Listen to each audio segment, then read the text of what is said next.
ओ मेरी प्यारी बहू, जरा मेरे हाथों में मेहंदी तो लगा दे, कल एक शादी में जाना है। अभी आई माँ जी। माया गिरजा के हाथों में बहुत सुंदर मेहंदी लगा देती है। मैं वारी जावा, ऐसी गुणवान बहू मिली है मुझे। अरे मुझे भी तो इतनी प्यारी सास मिली है। दोनों हंसने लगती हैं। ये बात उनकी पड़ोसन कमला सुन लेती है। बड़ी आई गुणवान बहू और प्यारी सास, सब नाटक है नाटक। कमला स्वभाव से बहुत तेज होती है। उसकी अपनी बहू से बिल्कुल नहीं बनती, इसीलिए वो गिरजा से जलती है। अगले दिन मंदिर में, अरे गिरजा बहन, आज शाम मंदिर में कीर्तन का प्रोग्राम है, आप आएंगी ना? हाँ हाँ जरूर। वही तो, कम से कम इसी बहाने इन बहुओं से छुटकारा तो मिलेगा। कैसी बातें कर रही हो कमला, मेरी बहू तो साथ आएगी। अरे माया कितने अच्छे भजन गाती है, तुमने नहीं सुना? हाँ हाँ, ठीक ही गाती है। मैं तो रोज शाम को माया से भजन सुन के ही सोती हूँ। हाँ हाँ, अब मैं चलती हूँ, मुझे देर हो रही है। शाम को मंदिर में, वाह माया बिटिया, आज तुम्हारा भजन सुन के तो मन खुश हो गया। धन्यवाद पंडित जी। माँ जी चाहती थी कि मैं आऊं, इसीलिए मुझे आज यहाँ गाने का मौका मिला। भाई धन्य हो गिरजा, इतनी प्यारी बहू मिली है तुम्हें। सो तो है पंडित जी। कमला दूर खड़ी सब सुन रही होती है। इनका प्यार तो अब मैं निकालती हूँ। अगले दिन कमला छत से माया को आवाज लगाती है। अरे माया, जी बुआ जी। जरा इधर तो आना, कुछ बताना है। अभी आई बुआ जी। क्या हुआ? माया कमला के पास जाती है।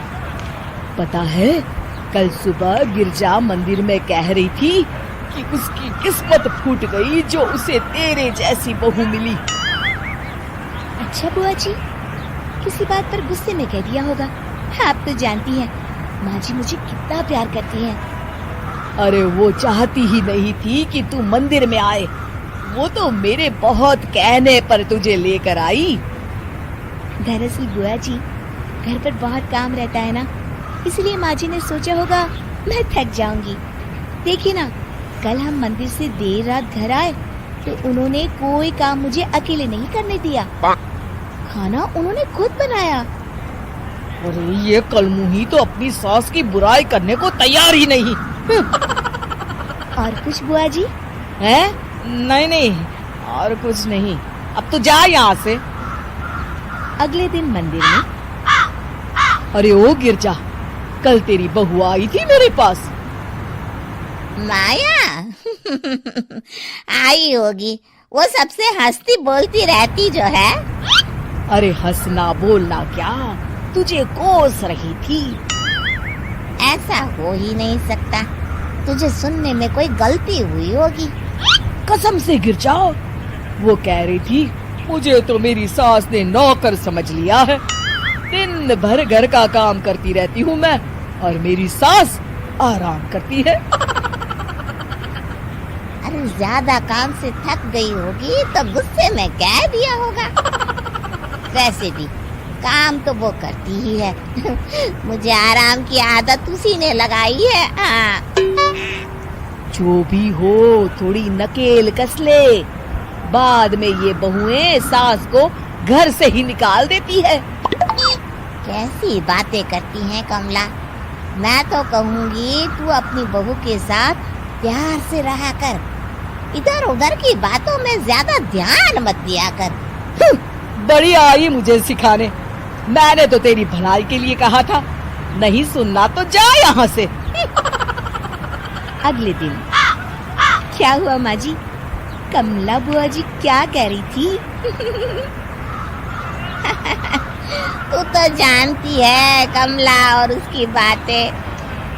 हाँ हाँ, बड़ी परेशान है हमारा प्यार देखकर।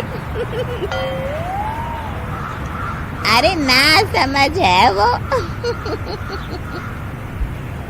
दोनों खिलखिलाने लगती हैं। शाम को कमला मंदिर के कोने में अकेली बैठी होती है। क्या हुआ कमला बेटी? पंडित जी, मैं बहुत परेशान हूँ। मेरी बहू मुझे प्यार नहीं करती।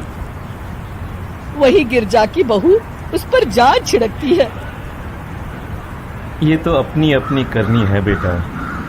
गिरजा की बहू ही नहीं, गिरजा खुद भी तो अपनी बहू को जान से ज्यादा चाहती है ना। सो तो है। बस बिटिया, इसी में सारा भेद छुपा है। प्यार दो तो प्यार मिलेगा ही। और कभी आपस में मन मुटाव हो भी जाए तो उस बात को भुला दो। गलतियां तो हम सबसे होती हैं, आखिर हम सब इंसान ही है ना। ये तो आप सही कह रहे हैं पंडित जी। अब जाओ और दूसरों की बगिया में आग लगाने की जगह अपने बगीचे के पौधों को सींचो। जी पंडित जी। शिक्षा, दूसरों को अच्छा देख उनसे ईर्ष्या करने की जगह खुद को अच्छा बनाने का प्रयास करें।